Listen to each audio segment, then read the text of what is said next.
Gulf രാജ്യങ്ങളിൽ ബലിപ്പെരുന്നാൾ അവധി പ്രഖ്യാപിച്ചു. UAE-യിലെയും സൗദി അറേബ്യയിലെയും 4 ദിവസം അവധിയായിരിക്കും.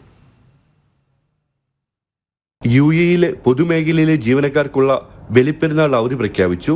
ജൂൺ 5 മുതൽ 8 വരെയാണ് അവധി ദിനങ്ങൾ. മാനവ വിഭവശേഷി മന്ത്രാലയമാണ് ഇക്കാര്യത്തിൽ തീരുമാനം പ്രഖ്യാപിച്ചത്. UAE-യിൽ പൊതുമേഖലയ്ക്കും സ്വകാര്യ മേഖലയ്ക്കും ഒരേ ദിവസങ്ങളിലാണ് സാധാരണ നിലയിൽ അവധി. അതേസമയം സ്വകാര്യ മേഖലയിലെ അവധി ഔദ്യോഗികമായി പ്രഖ്യാപിച്ചിട്ടില്ല. സൗദി അറേബ്യയിൽ സ്വകാര്യ മേഖലയിലെ ബലിപ്പെരുന്നാൾ അവധി പ്രഖ്യാപിച്ചു. 4 ദിവസത്തെ ഔദ്യോഗിക അവധിയാണ് പ്രഖ്യാപിച്ചത്. എന്നാൽ വെള്ളി, ശനി, വാരാന്ത്യ അവധിയുള്ളവർക്ക് 6 ദിവസം ഇത്തവണ പെരുന്നാൾ ആഘോഷിക്കാം. അറഫ ദിനമായ ജൂൺ 5 വ്യാഴം മുതൽ ജൂൺ 10 വരെയാണ് അവധി. ബാങ്കുകളും ധനകാര്യ സ്ഥാപനങ്ങളും മറ്റ് അത്യാവശ്യ സേവനങ്ങൾ നടത്തുന്ന സ്ഥാപനങ്ങളും മുടക്കം വരാതെ പ്രവർത്തിക്കും. അവശ്യ സേവന മേഖലയിൽ ജോലിയെടുക്കുന്നവർക്ക് പകരം അവധി ലഭിക്കും. ജനം, ദുബായ്.